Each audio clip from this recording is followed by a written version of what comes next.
بسم اللہ الرحمن الرحیم۔ گمنام ہیرو کے معزز ناظرین السلام علیکم۔ دوستو لائک ضرور کر دیا کریں، شکریہ۔ آئیے چلتے ہیں کہانی کی طرف۔ اسی لیے تم نے اس سے فون نمبر یا پتے کے بارے میں پوچھا تھا۔ میں نے حیرت سے پوچھا۔ وہ دھیرے سے ہنسا اور بولا، جو میں نے سوچا تھا وہی ہوا۔ چھوٹے ملک نے بکھلا کر تمہاری طرف دیکھا اور تمہیں بولنا پڑ گیا۔ میرا شبہ بے بنیاد نہیں تھا، تو کیا تم ہم دونوں پر کسی قسم کا شبہ کر رہے ہو؟ میں نے ناگواری سے پوچھا۔ یہ شبہ ہی تھا کہ تم نے چھوٹے ملک کو بری طرح دبا کر رکھا ہوا ہے۔ تم نے اپنے طور پر اس کی تصدیق کر لی۔ کیا اس سے ہماری ڈیل پر کوئی اثر پڑے گا؟ اس بار میں اپنی آواز میں بڑھنے والی تلخی پر قابو نہ رکھ سکا۔ چائے پیو، ٹھنڈی ہو کر بے مزہ ہو جائے گی۔ اس نے میرے لہجے کی تلخی کو یکسر نظر انداز کر کے نرمی سے کہا۔ یوں محسوس ہو رہا تھا جیسے وہ میرے رد عمل سے محظوظ ہو رہا ہو۔ تم نے میرے سوال کا جواب نہیں دیا۔ میں نے چائے کی پیالی اٹھا کر اسے یاد دلایا۔ رستم اپنے قول سے کبھی نہیں پھرتا۔ جو بات طے ہو گئی وہ طے ہو گئی۔ تم کالے چور ہو تب بھی وہ کام پورا ہوگا۔ نئی دہلی، تمہارا دشمن مقررہ وقت کے اندر اندر مار دیا جائے گا۔ تم نے میرا موبائل نمبر نہیں لیا۔ میں نے چائے کا ایک گھونٹ لے کر کہا۔ اس کی ضرورت نہیں ہے، اس نے بے پرواہی سے کہا۔ میں نے وہ سوال چھیڑنے کے لیے کیا تھا۔ میرا مقصد پورا ہو گیا ہے۔ لوگ کتابیں پڑھنے کے شوقین ہوتے ہیں، میرے لیے ہر چہرہ ایک کھلی ہوئی کتاب کی طرح ہوتا ہے اور میں اسے پڑھ کر خوشی محسوس کرتا ہوں۔ میرے بارے میں تمہاری کیا رائے ہے؟ میں نے تلخی کو فراموش کر کے سوال کیا۔ ضدی اور حوصلہ مند آدمی ہو۔ مجھے اب بھی حیرت ہے کہ تم نے اپنے زور بازو آزمانے کی بجائے میری مدد لینے کا فیصلہ کیا ہے۔ یہ قدم تمہارے مزاج سے میل نہیں کھاتا۔ وہ یہاں ٹکا رہتا تو شاید میں نے تمہارا رخ نہ کیا ہوتا۔ میرے ہاتھ اتنے لمبے نہیں ہیں کہ میں نئی دہلی میں اس کو مزہ چکھا سکوں۔ یہ کام تم جیسا پیشہ ور ہی کر سکتا ہے۔ تمہارا کام اس خوبصورتی سے پورا ہوگا کہ تم خوش ہو جاؤ گے۔ ایسے ہر منصوبے میں میری کوشش ہوتی ہے کہ جرم ہونے کے باوجود کسی کو جرم ہونے کا شبہ نہ ہو۔ اوبرائن کے بارے میں میرے ذہن میں ایک تجویز کا خاکہ تیار ہونا شروع ہو گیا ہے۔ مناسب سمجھو تو مجھے بھی اس سے آگاہ کر دو۔ یہ باتیں یہ میرے اصول کے خلاف ہے۔ میں نے ابھی تک تم سے یہ نہیں پوچھا کہ امریکہ جیسے بڑے ملک کے ایک اہم سفارتی ملازم سے تمہاری کیا دشمنی ہے اور تم اسے کیوں مروانا چاہتے ہو۔ میں بتانے کے لیے تیار ہوں۔ میں نے اسے پیشکش کی، تم نے خود ہی اس بارے میں دلچسپی نہیں لی۔ میں غیر متعلقہ باتوں سے دور رہنے کے اصول پر سختی سے عمل کرتا ہوں۔ تمہاری دشمنی کیوں ہے؟ تم اسے کیوں مروانا چاہتے ہو؟ یہ تمہارے مسائل ہیں۔ میرے بارے میں تجسس کا مظاہرہ کر کے تم نے اپنے اصول سے انحراف کیا ہے۔ تم ٹھیک کہہ رہے ہو۔ اس نے میرے چہرے سے نظریں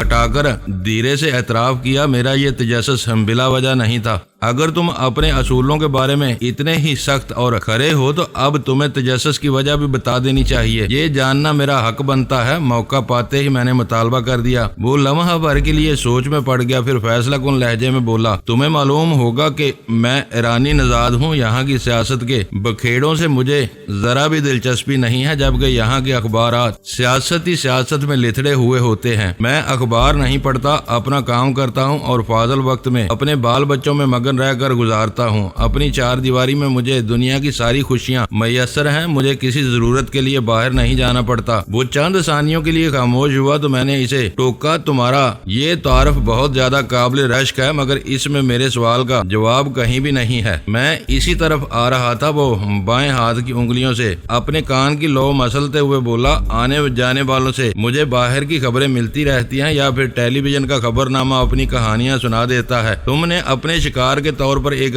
اہم سفارتی افسر کا نام لے کر مجھے چونکا دیا تھا۔ ایسے واقعات عام اور سرسری نہیں ہوتے۔ ان کی بنا پر بہت کچھ ہو سکتا ہے۔ معلوم ہوتا ہے کہ یہاں کی زیر زمین سیاست میں کچھ تیزی آ رہی ہے اور آنے والے دن اچھے نہیں ہیں۔ سیاست تمہارا میدان نہیں ہے تو تمہیں اس بارے میں فکر مند ہونے کی کیا ضرورت ہے؟ میں نادانستگی میں کسی سیاسی سازش کا ایندھن بننا پسند نہیں کروں گا۔ میں اپنے ذاتی اناد کی بنا پر بدلہ لینے کے لیے تمہارے پاس آیا تھا۔ تمہیں سیاست کا اندیشہ کیوں ستانے لگا تھا؟ میں نے اس پر اپنا دباؤ بڑھایا۔ میرے پاس صرف تم ہی نہیں آئے، دوسرے لوگ بھی اپنے کاموں کے لیے آتے رہتے ہیں۔ چند روز پہلے بھی ایسا ہی ایک بڑا کام میرے سپرد کیا گیا ہے۔ ایک ہفتے کی مختصر سی مدت میں دو بڑے بڑے کام سامنے آ جائیں تو ذہن خود ہی کوئی راہ نکالنے لگتا ہے۔ رستم ایرانی کے وہ الفاظ سن کر میرے کان کھڑے ہو گئے۔ اپنی گفتگو کے دوران انتہائی تسلسل سے رازداری اور غیر معمولی تجسس سے گریز کے اصول کے نکارے پیٹنے کے باوجود وہ باتوں ہی باتوں کے جال میں پھنس گیا تھا۔ اوبرائن جیسے کسی اور کام کا تذکرہ میرے لیے دلچسپی سے خالی نہیں تھا۔ کیا وہ بھی کسی سفارتکار کے قتل کا معاملہ ہے؟ میں نے سرسری لہجے میں پوچھا۔ ضروری نہیں کہ صرف سفارتی افسروں کے قتل کو ہی اہم سمجھا جائے، بعض اوقات قتل سے بہت کم تر واقعات اپنے اثرات کی وجہ سے زیادہ اہم بن جاتے ہیں۔ میں تمہیں تفصیل بتانے پر مجبور نہیں کروں گا، میرے لیے صرف یہی جاننا کافی ہے کہ میرے جیسا کام تم کسی اور کے لیے بھی کر رہے ہو سکتا ہے کہ اس طرح تمہیں ایک ہی کام کا دوہرا معاوضہ مل رہا ہو۔ بات ہرگز ایسی نہیں ہو سکتی تھی جو میں نے بیان کی تھی، مگر اسے چڑھانے، اشتعال دلانے اور مزید کچھ اور اگلنے پر مجبور کرنے کے لیے میں نے وہ حکمت عملی اختیار کی تھی۔ اس بھول میں نہ رہنا۔ اس بار وہ واقعی چڑ کر بولا، اوبرائن کو 10 لاکھ روپے کے عوض صرف اور صرف تمہاری خواہش پر مارا جائے گا۔ دوسرا کام ڈینی نامی ایک آدمی کی تلاش ہے، کہا جاتا ہے کہ وہ بھی ایک اہم آدمی ہے اور امریکہ والوں نے اس کی گرفتاری پر $20 لاکھ کا انعام مقرر کیا ہوا ہے۔ میں نے بسیرا کی پرشکو عمارت پر نگاہ ڈالتے ہوئے حیرت سے کہا، $20 لاکھ کی رقم تم جیسے باحثیت شخص کے لیے بھی بڑی ہے۔ تم 10 چھوٹے کاموں خاموش رہو اور میری بات سنو۔ اس نے دھیمی مگر سخت آواز میں مجھے ڈانٹ دیا۔ میں ایسے انعام پر 1000 بار لعنت بھیجتا ہوں۔ مجھے اپنے صاف ستھرے کاموں سے اتنا کچھ مل جاتا ہے کہ مجھے ننگوں بھوکوں کی طرح کسی انعام کے پیچھے بھاگنے کی ضرورت نہیں ہے۔ پھر تمہیں ڈونی کی کیوں تلاش ہے؟ میں نے حیرت زدہ لہجے میں پوچھا۔ ڈونی نہیں، ڈینی، اس نے میری تصحیح کی۔ کسی نے ایک مقررہ معاوضہ پر مجھ سے اس کی تلاش کا معاملہ طے کیا ہے۔ تمہارے اور اس معاملے میں بس ایک بات مشترک ہے، امریکہ والے ڈینی کے دشمن ہیں اور تم ایک امریکی کو مروانا چاہتے ہو۔ میں نے ہنس کر اس کی بات کو اڑانے کی کوشش کرتے ہوئے کہا، جب سے امریکہ والے عالمی پولیس مین بن بیٹھے ہیں، ہر جگہ ان کا نام آنے لگا ہے۔ میرا اناد ان سب سے نہیں، بس اوبرائن سے ہے۔ میرے معاملے کو تم اتنی گہری نظر سے دیکھنے کی کوشش مت کرو۔ اس نے اپنی ریسٹ واچ پر نظر ڈال کر کہا، 12 بجنے میں صرف 7 منٹ باقی رہ گئے ہیں۔ تم چاہو تو 12 بجنے سے پہلے بھی جا سکتے ہو، کیونکہ اب ہم اپنے اصل موضوع سے بھٹک کر دوسری غیر متعلقہ باتوں میں الجھنے لگے ہیں۔ پہلے میں بے آرام تھا، اس وقت وہ مضطرب ہونے لگا تھا۔ اسے اندازہ ہو چکا تھا کہ ہمارے سامنے وہ ایک ایسے موضوع پر زبان کھول چکا تھا جو اس کے پیشہ ورانہ رازوں کے زمرے میں آتا تھا۔ ہم مزید 7 منٹ تک اس کے سر پر سوار رہتے تو اس سے کچھ اور بھی اگلوا سکتے تھے۔ اس موڑ پر میں وہاں سے اٹھنے کے موڈ میں نہیں تھا، لیکن مجھے رستم ایرانی کی خوشنودی بھی عزیز تھی۔ اسے میرے لیے ایک بڑا کام کرنا تھا۔ میری کسی حرکت کے نتیجے میں وہ ذرا بھی بد دل ہو جاتا تو میں امریکیوں کو دہشت زدہ کرنے کے اعزاز سے محروم ہو سکتا تھا۔ اگر تم ہماری موجودگی سے ناخوش ہو تو ہم اجازت چاہتے ہیں۔ میری تقلید میں سلطان شاہ بھی کرسی چھوڑ کر اٹھ گیا۔ رستم نے اٹھ کر ہمیں الوداع کہا اور ہم بسیرا کے خوابناک ماحول سے نکل کر چند منٹ بعد دوبارہ کراچی کی سڑکوں پر آ گئے۔ رات گہری ہو چکی تھی، سڑکوں پر ٹریفک کا زور ٹوٹ چکا تھا۔ میں عقب نما آئینوں میں دور تک جائزہ لیتا رہا، مگر اس رات بھی رستم نے کسی کو ہمارے پیچھے بھیجنے کی ضرورت محسوس نہیں کی تھی۔ کچھ دیر تک شہر کی سڑکوں پر آوارہ گردی کرنے کے بعد میں نے گاڑی اسٹیشن 4 کی راہ پر ڈال دی۔ وہ سفر خاموشی اور تیز رفتاری سے طے ہوا۔ 20 منٹ بعد ہم ملیر چھاونی کی حدود میں داخل ہو چکے تھے۔ چھاونی کی حدود میں چیک پوسٹوں کے سوا ہر طرف ویرانی سناٹے کا راج تھا۔ دن بھر کی مشقت امیز سرگرمیوں سے تھکے ہارے فوجیوں کے لیے وہ آرام کا وقت تھا۔ ہمارے کیمپوں میں بھی کم و بیش وہی صورت تھی، مگر ہمارا ایک کمرہ آباد تھا۔ میں نے جاتے ہوئے دانستہ بدشگونی سے گریز کیا تھا، ورنہ میرا دل فکر مند تھا۔ سامنا ہوتے ہی اول خان نے مسرت کا ایک گہرا سانس لے کر کہا، آج کا مارکا خطرناک تھا۔ خدا کا شکر ہے کہ تم دونوں صحیح سلامت لوٹ آئے ہو۔ میں گن گن کر گھڑیاں کاٹ رہا تھا۔ میں نے سنا تھا کہ صرف بوڑھی مائیں ہی اپنے جوان بیٹوں کے لیے اس طرح فکر مند رہتی ہیں۔ تم نے ان کو بھی مات کر دیا۔ میں نے ہنستے ہوئے تبصرہ کیا، ویرا کو دیکھو کتنے سکون کے ساتھ اپنی کرسی میں نیم دراز ہے، تمہیں اسی سے کچھ سبق لینا چاہیے۔ یہ آپ کو اس وقت ایسی پرسکون نظر آ رہی ہے؟ غزالہ نے اپنی سدا بہار مسکراہٹ کے ساتھ کہا۔ آپ کی گاڑی کی آواز سننے سے پہلے ایسے دور اذکار وسوسوں سے بیان کر رہی تھی کہ ہم دونوں پاگل ہو کر رہ گئے تھے۔ میرے وسوسے بے بنیاد نہیں تھے، ویرا نے اپنی جگہ سے ہلے بغیر جواب دیا۔ ان دونوں سے پوچھ لو کہ رستم کوئی آسان حریف نہیں ہے۔ اس کی نگاہیں سینہ چیر کر اپنے مخاطب کے دل کو پڑھ لینے کی طاقت رکھتی ہوں گی۔ وہ اپنی کسی خوبی کی وجہ سے ہی مجرموں کے لشکر پر راج کر رہا ہے۔ تم سب ہی اپنی اپنی جگہ سچے ہو۔ میں نے انہیں جنگ بندی پر مجبور کرتے ہوئے کہا۔ آج اس سے گفتگو کے دوران ایک مرحلہ ایسا بھی آ گیا تھا، مجھے مقابلے کی فضا نظر آنے لگی تھی۔ خدا کا شکر ادا کرو کہ ہم ان مراحل سے خیر و بخوبی گزر آئے ہیں۔ اس نے رقم قبول کر لی؟ اول خان نے مضطربانہ لہجے میں پوچھا۔ آج کے لیے اس کے انکار سے بڑی ناکامی کا تصور بھی نہیں کیا جا سکتا تھا۔ یہ تمہارا اپنا خیال ہے۔ میرے جواب پر ویرا نے موشگافی کی۔ ہو سکتا ہے کہ ایسی ناکامی کا سامنا کرنا پڑ جائے۔ ہم اسی سوگ میں سر جھکائے بیٹھے تھے۔ میں چونک پڑا۔ کیوں؟ یہاں کیا ہوا؟ فوری طور پر وہ بات میری سمجھ میں نہیں آ سکی تھی۔ ویرا نے اس کے ساتھ کراٹے کا کھیل شروع کر دیا تھا۔ پٹتے پٹتے اسے دل کا شدید دورہ پڑا اور وہ گر کر بے ہوش ہو گیا۔ اول خان نے بتانا شروع کیا۔ وہ کہاں ہے؟ زندہ ہے یا مر گیا؟ میں نے بدحواس ہو کر اول خان کی بات کاٹ دی۔ اس کی ناوقت موت کے سنگین اور دور رس مضمرات میری نگاہوں میں تھے۔ میں نے کوئی خطرہ مول لیے بغیر ہی کمبائنڈ ملٹری اسپتال سے ایمبولینس منگوا کر اسے وہاں منتقل کروا دیا ہے۔ اس فیصلے پر پہنچنے میں ہمیں بس چند منٹ لگے۔ پہلے مجھے شبہ ہوا تھا کہ وہ مار سے بچنے کے لیے بے ہوش ہونے کی اداکاری کر رہا ہے اور تم نے اس پر مزید جوتے برسانے شروع کر دیے ہوں گے۔ میں نے اس پر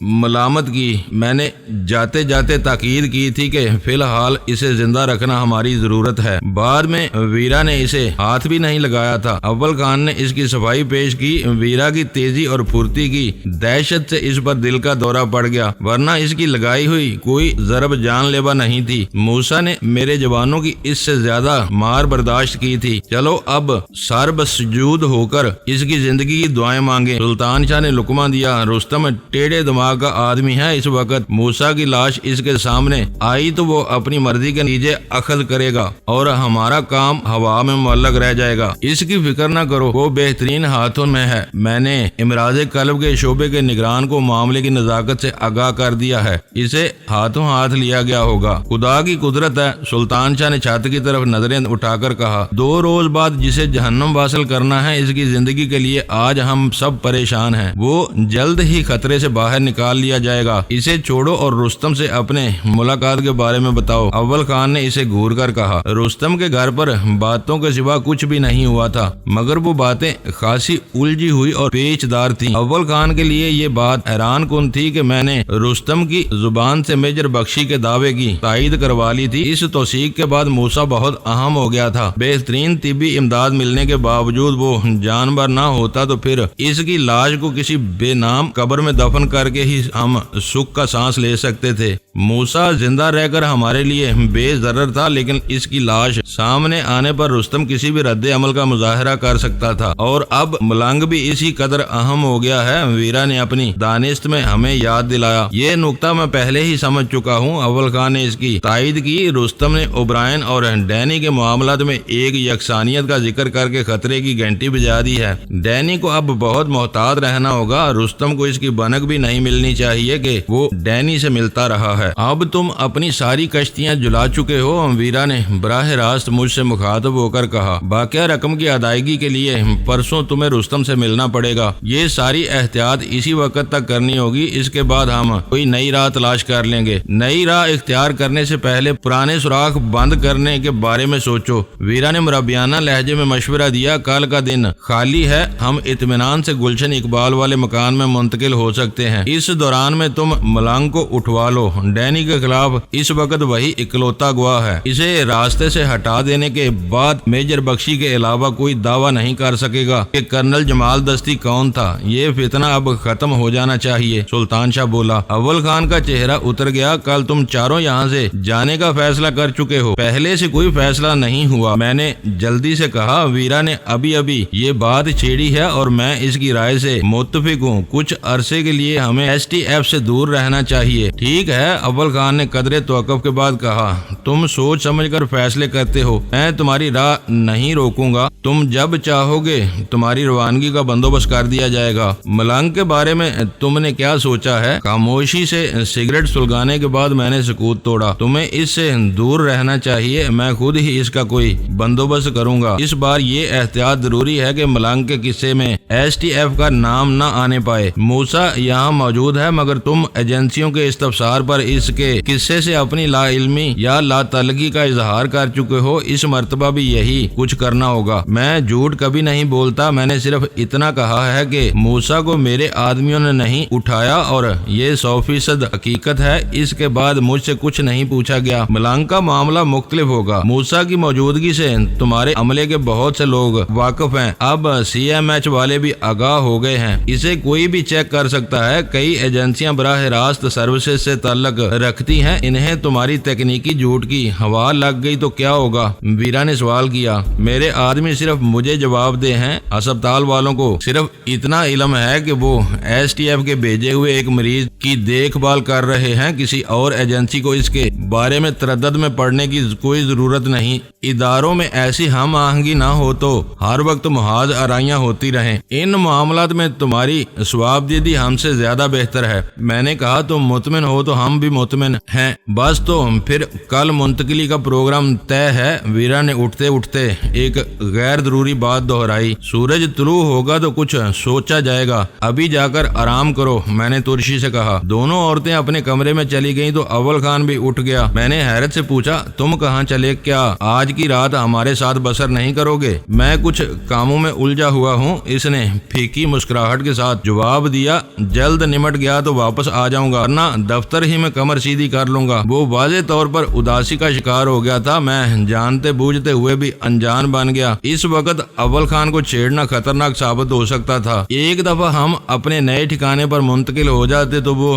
2-4 دن میں سب کچھ بھول بھال کر اس عارضی صدمے سے نجات حاصل کر لیتا۔ کیا ہمارا منتقلی کے بارے میں تم اب بھی کسی تذبذب میں پڑے ہوئے ہو؟ چھت میں لگے ہوئے پنکھے کے دھیمے اور یکساں شور میں پہلی بار سلطان شاہ کی آواز ابھری تو میں چونک پڑا۔ اول خان کے چلے جانے کے بعد میرا ذہن کہیں اور الجھ گیا تھا۔ یہ کام کل ہو ہی جانا چاہیے۔ صبح ساری کاغذی کارروائی مکمل کرانے کے بعد تم ہی عورتوں کو وہاں لے جاؤ گے، میں نے زور دے کر کہا۔ کاغذی کارروائی کیا ہوتی ہے؟ بس اسٹیٹ ایجنٹ کو رقم دے کر کچھ دستخطوں کا تبادلہ کرنا ہے۔ میرا خیال ہے کہ ہمیں ناشتے کے بعد یہاں سے چل دینا چاہیے، مگر تم اس کار خیر سے خود کو الگ کیوں کر رہے ہو؟ میں کچھ اور سوچ رہا ہوں۔ موسیٰ کے بیان کی صداقت جانچنے کے لیے کوئی نہ کوئی قدم اٹھانا ہی پڑے گا، میں نے اس کے چہرے پر نظریں جما کر پرخیال لہجے میں کہا۔ کیا پنڈت منوہر لال کی خانہ تلاشی کا منصوبہ بنا رہے ہو؟ اس نے پوچھا۔ میں اسبات میں سر ہلاتے ہوئے بولا، رستم کو دیا ہوا کام پورا ہونے تک یہ خلش بھی دور ہو جانی چاہیے۔ ہو سکتا ہے کہ موسیٰ نے جھوٹ نہ بولا ہو۔ مجھے تو یہ پنڈت منوہر لال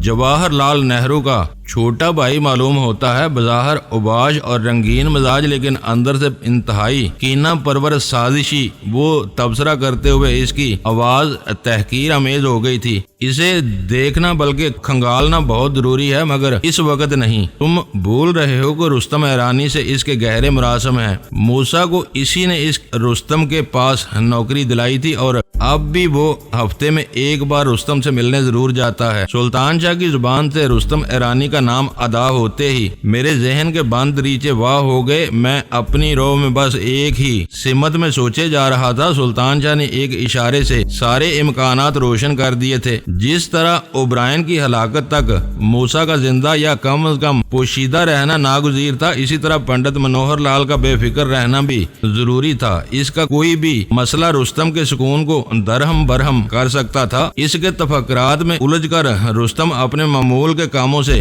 صرف نظر کر سکتا تھا، ان کاموں میں اوبرائن کی سرکوبی میرے لیے سر فہرست تھی۔ وہ کام ہر قیمت پر اور بروقت پایا تکمیل کو پہنچنا ضروری تھا۔ میں نے اٹھ کر محبت سے سلطان شاہ کے سر پر ہاتھ پھیرا اور کہا، بعض اوقات تم بہت دور کی کوڑی لاتے ہو۔ اس وقت میں پنڈت کو سب سے الگ تھلگ رکھ کر کچھ منصوبہ بنا رہا تھا۔ کاموں کے سلسلے میں ان باریکیوں کا دھیان رکھنے کا تجربہ میں نے تم ہی سے حاصل کیا ہے۔ اس میں تمہاری محنت کا دخل بھی ہے۔ مجھے خوشی ہے کہ تم مشینی ربوٹ کی طرح صرف میری ہدایت پر عمل نہیں کرتے، غلطیوں پر ٹوکتے بھی رہتے ہو۔ غلطیوں پر تو ویرا بھی ٹوکتی رہتی ہے، لیکن تم نے اس کے ساتھ ایک مدت سے شفقت کا رویہ نہیں اپنایا۔ شاید غلطیوں کی نشاندہی میں وہ مجھ سے آگے ہے۔ میں اسے کیا بتاتا کہ ویرا ذرا سی شفقت سے بہلنے والی مخلوق نہیں تھی۔ میری طرف سے ذرا سی نرمی کا اظہار ہوتے ہی بہت سی محبت کی دعوے دار بن سکتی تھی۔ میں نے سلطان شاہ کا وہ نازک سوال خفیف سی مسکراہٹ میں ٹال دیا۔ رات سکون سے بسر ہو گئی۔ صبح بیدار ہوتے ہی غیر ارادی طور پر میری نگاہ تیسری چارپائی کی طرف گئی۔ بستر خالی اور بے شکن تھا۔ اول خان نے اپنی ناراضگی کے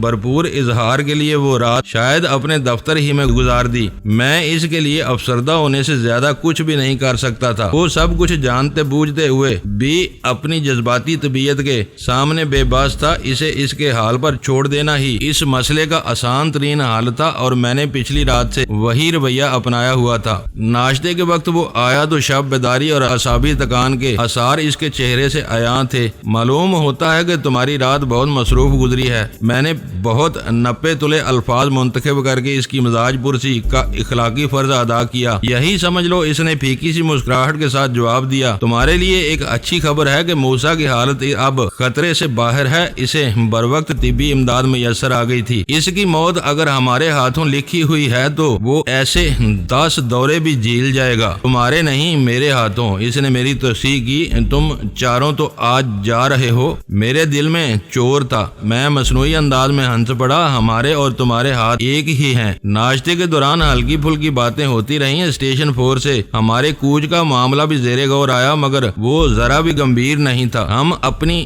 جانیں بچانے کے لیے کلفٹن والے فلیٹ سے تن کے کپڑوں کے ساتھ فرار ہوئے تھے۔ بعد میں چند جوڑے اور خریدے گئے جو محض ایک کشادہ بیگ میں سما سکتے تھے۔ ہمارا سب سے قیمتی اثاثہ بھیم گن اول خان کے خصوصی نوادر سے حاصل کی ہوئی چند انگوٹھیاں اور CSD پر مشتمل تھا۔ ویرا نے ناشتے سے فارغ ہوتے ہی نہایت خود گردانہ انداز میں ان اشیاء کو یکجا کرنا شروع کر دیا۔ اول خان ملول نظروں سے اس کارروائی کا جائزہ لیتا رہا۔ میرا ارادہ تھا کہ اسٹیشن 4 سے ہمیں 2 ٹکڑیوں میں بانٹ کر روانہ ہوتے۔ میں نے سلمہ سے 8 لاکھ روپے کے مساوی ڈالر لیے تھے۔ رستم کو 7 لاکھ دینے کے بعد باقیہ رقم فلیٹ کے کرائے کی ادائیگی اور گارداری کی دیگر ضروری اشیاء کی خریداری کے لیے کافی تھی۔ ہم نے گلشن اقبال میں جو مکان پسند کیا تھا وہ نادرہ کے فلیٹ کی طرح مکمل آراستہ نہیں تھا۔ اس میں پردے، پنکھے، قالین اور صرف مسہریاں موجود تھیں۔ باقیہ آرائش کرایہ داروں کی مرضی پر اور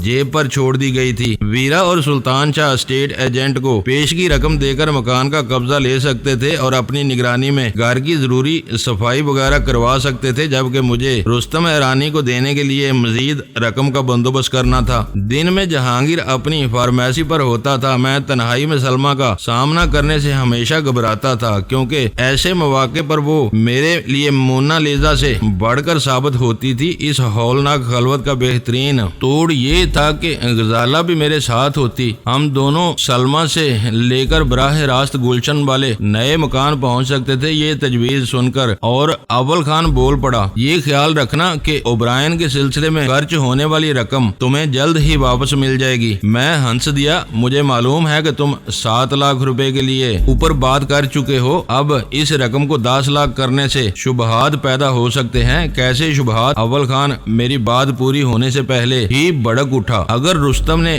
پہلے 7 لاکھ مانگ کر بعد میں 10 لاکھ کا مطالبہ کر دیا ہے تو اس میں شبہ کیا؟ STF میں ساری ہی معلومات ایماندار اور باہمی اعتماد پر چلتے ہیں۔ پھر بھی میں یہ نہیں چاہوں گا، میں نے سنجیدگی سے کہا، اس اہم قومی مقصد کے حصول کے لیے ہم بھی تھوڑی سی سرمایہ کاری کر سکتے ہیں۔ میں تمہارا ممنون ہوں کہ تم ہمارے کسی مطالبے کے بغیر 7 لاکھ روپے کی ادائیگی کا بندوبست کر چکے ہو۔ وہ بات پرانی ہو گئی ہے۔ میں نے آج صبح ہی فون پر اسلام آباد بات کر کے رقم میں اضافہ کر دیا ہے، اب 10 لاکھ کی پوری رقم آئے گی۔ اس نے کہا سرخ فیتے یا کسی کاغذی کارروائی کے بغیر اتنی بڑی رقم سیکرٹ فنڈ سے ہی مہیا کی جا سکتی ہے۔ ویرا نے تحیر زدہ لہجے میں کہا میں نہیں جانتا کہ رقم کہاں سے فراہم کی جائے گی، بس یہ یقین ہے کہ کل کام پورا ہونے کی اطلاع ملتے ہی رقم بھیج دی جائے گی۔ اس کے ایک ایک لفظ سے بھرپور اعتماد جھلک رہا تھا۔ اتنی آسانی سے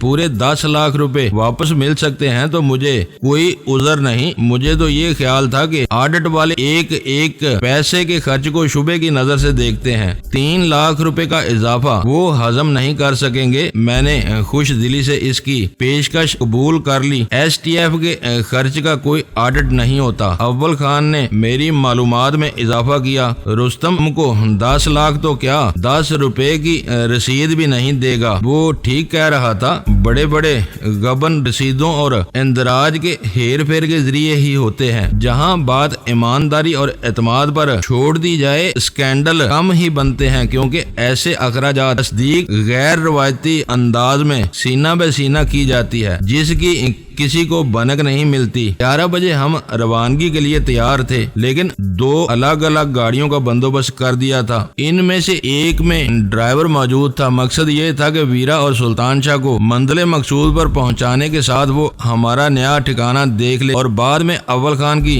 رہنمائی کر سکے۔ میری گاڑی کے لیے اس نے دانستہ کسی شوفر کا بندوبست نہیں کیا تھا۔ وہ اول خان سے ہماری آخری ملاقات نہیں تھی۔ ہم اسی شہر کے ایک حصے سے دوسرے حصے میں بسنے جا رہے تھے، مگر اول خان کے رویے کی وجہ سے ہماری روانگی خاصا جذباتی رنگ اختیار کر چکی۔ ٹیکسی پہلے حرکت میں آئی، میں نے بھی گاڑی اس کے پیچھے ڈال دی۔ شارع فیصل پر ڈرگ روڈ ریلوے اسٹیشن تک دونوں گاڑیاں اسی ترتیب سے دوڑتی رہیں۔ وہاں سے ٹیکسی داہنی طرف گھوم گئی، ہم سیدھے نکلتے چلے گئے۔ آج میں خود کو بالکل ہلکا اور رو تازہ محسوس کر رہی ہوں، غزالہ نے کہا، شاید اس لیے کہ آج ہم دونوں ایک طویل مدت کے بعد ایک دوسرے کے ساتھ کہیں باہر نکلے ہیں۔ ایسی تنہائی تو اب خواب و خیال بن کر رہ گئی ہے۔ میں نے ایک گہرا سانس لے کر کہا، شکر ہے کہ یہ باتیں آپ کے دل کے نہا خانوں میں موجود ہیں۔ مجھے کبھی کبھی تو محسوس ہونے لگتا تھا کہ میں ضرورت سے زیادہ سوچنے لگی ہوں۔ میں نے اس کے نرم و نازک ہاتھوں پر پیار سے تھپکی دے کر کہا، میں بھی تمہاری طرح جوان ہوں، میرے دل میں بھی امنگیں اور آرزویں انگڑائیاں لیتی ہیں، مگر کام کی خاطر مجھے ان خواہشوں کو تھپکیاں دے دے کر سلانا پڑ جاتا ہے۔ یہ وقت سدا یوں ہی نہیں رہے گا۔ میں سوچتی ہوں کہ میں نے آپ سے شادی کر کے آپ کو ایک کڑے امتحان میں ڈال دیا ہے۔ میری وجہ سے آپ کھلے ذہن سے کہیں ہاتھ نہیں ڈال سکتے۔ تمہاری دونوں باتیں غلط ہیں، عقل سے خالی ہیں۔ فیصلہ ہم میں سے کسی ایک کا نہیں تھا۔ مکاؤ کے ڈان نے ایک مولوی کے ذریعے ہم دونوں کو اس رشتے میں یکجا ہونے پر مجبور کیا تھا۔ میں نے ہنس کر اسے ماضی کا خوشگوار آئینہ دکھایا۔ اس کے بعد بھی ہم نے بڑے بڑے مار کے سر کیے ہیں۔ جب کوئی خونخوار حریف سامنے آ جاتا ہے تو میں بھول جاتا ہوں کہ میرا کسی سے کوئی رشتہ ہے یا کسی کو میری صحیح سلامت واپسی کا انتظار ہوگا۔ تمہارا خیال کبھی میرے قدموں کی زنجیر بنا ہے، نہ خیالوں کی لگام۔ اس کا مطلب یہ ہوا کہ میں ابھی تک آپ کے دل میں اترنے میں کامیاب نہیں ہو سکی ہوں۔ اس وقت یکا یک ایک ننھی سی بچی بن گئی اور میری بات پر روٹھی روٹھی سی لگنے لگی تھی۔ غزالہ مائی ڈارلنگ، تم اتنی ناسمجھ تو نہیں ہو۔ شاعری اور تصورات کی دنیا حقیقت سے بہت مختلف ہوتی ہے۔ جب آدمی کی جان پر بن جاتی ہے تو اسے اپنی کوئی جان یا محبوبہ بیوی یاد نہیں آتی، صرف خدا یاد آتا ہے۔ ہر ایک اپنے اپنے مذہب کے مطابق خدا کو ہی پکارتا ہے اور اپنی جان بچانے کے لیے دشمن پر ٹوٹ پڑتا ہے۔ جان بچ جائے اور وہ سرخرو رہے تو پھر اپنی جان کی آغوش میں اس سنگین کہانی میں رنگین لمحے جوڑ کر ایک نیا لطف لیتا ہے۔ جان کے چکر میں کچھ بھی سمجھ میں نہیں آیا۔ وہ بے ساختہ ہنس پڑی۔ چلیں، یہ تو دشمن اور دشمنی کی بات ہوئی۔ چاہنے والے تو ایک دوسرے کے لیے جان بھی دے دیتے ہیں۔ وہ بزدل ہوتے ہیں، ان میں ہارنے کی ہمت ہوتی ہے، نہ جینے کی امنگ۔